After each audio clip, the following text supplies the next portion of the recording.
गुजरात के सौराष्ट्र क्षेत्र वेरावल बंदरगाह के पास में स्थित सोमनाथ मंदिर सनातन धर्म में एक अत्यंत महत्वपूर्ण और पवित्र स्थल है।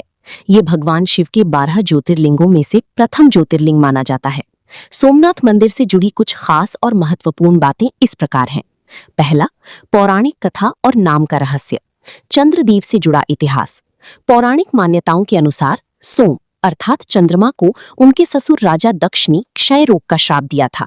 इस श्राप से मुक्ति पाने के लिए चंद्रमा ने इसी स्थान पर भगवान शिव की घोर तपस्या की थी। श्राप से मुक्ति। शिवजी ने प्रसन्न होकर चंद्रमा को श्राप के प्रभाव से मुक्त किया। इसके बाद चंद्रमा सोम ने स्वयं यहाँ शिवजी के इस मंदिर की स्थापना की। इसीलिए इसे सोमनाथ चंद्रमा के स्वामी कहा जाता है। दूसरा, इतिहास और पुनर्निर्माण, विनाश और सृजन का प्रतीक। सोमनाथ मंदिर भारत के इतिहास की उतार चढ़ाव और गौरव का जीवंत प्रतीक है। इस मंदिर की भव्यता और समृद्धि के कारण इतिहास में इस पर कई बार आक्रमण हुए। बार आक्रमण। विदेशी आक्रमणकारियों जैसे महमूद गजनवी, अलाउद्दीन खिलजी और औरंगजेब ने इस मंदिर को कई बार लूटा और नष्ट करने का प्रयास किया।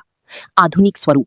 स्वतंत्रता के बाद भारत के लौह पुरुष सरदार वल्लभ भाई पटेल की दृढ़ संकल्प से इस मंदिर का आधुनिक स्वरूप में पुनर्निर्माण शुरू हुआ। 1951 में भारत के प्रथम राष्ट्रपति डॉक्टर राजेंद्र प्रसाद के हाथों यहां ज्योतिर्लिंग की प्राण प्रतिष्ठा की गई। तीसरा, वास्तुकला की भव्यता। चालुक्य शैली। वर्तमान मंदिर का निर्माण चालुक्य शैली कैलाश महामेरु प्रसाद शैली में किया गया है। ये नागर वास्तुकला का एक बेहतरीन उदाहरण है। समुद्र तट पर स्थिति। मंदिर त्रिवेणी संगम, कपिला, हिरण और सरस्वती नदी के पास सीधे अरब सागर के तट पर स्थित है। मंदिर की दीवारों पर की गई नक्काशी और इसका विशाल शिखर देखने योग्य है। चौथा, बाण स्तंभ का रहस्य। मंदिर के प्रांगण में एक बेहद प्राचीन और रहस्यमयी बाण स्तंभ स्थित है। इस स्तंभ पर एक तीर बाण बना हुआ है जो समुद्र की ओर इशारा करता है। उस स्तंभ पर संस्कृत में लिखा है कि इस बिंदु से लेकर दक्षिणी ध्रुव अंटार्कटिका तक सीधे मार्ग में एक भी पहाड़ या जमीन का टुकड़ा भूखंड नहीं है, यानी पूरा रास्ता केवल जलमग्न है। आधुनिक विज्ञान और नक्शों से भी ये बात बिल्कुल सच साबित होती है, जिससे पता चलता है कि हमारे पूर्वजों का भूगोल का ज्ञान कितना उन्नत था। एक खास बात, ऐसा माना जाता है कि यहाँ आकर भगवान शिव की आराधना करने से भक्तों के कष्ट दूर होते हैं और मानसिक शांति मिलती है।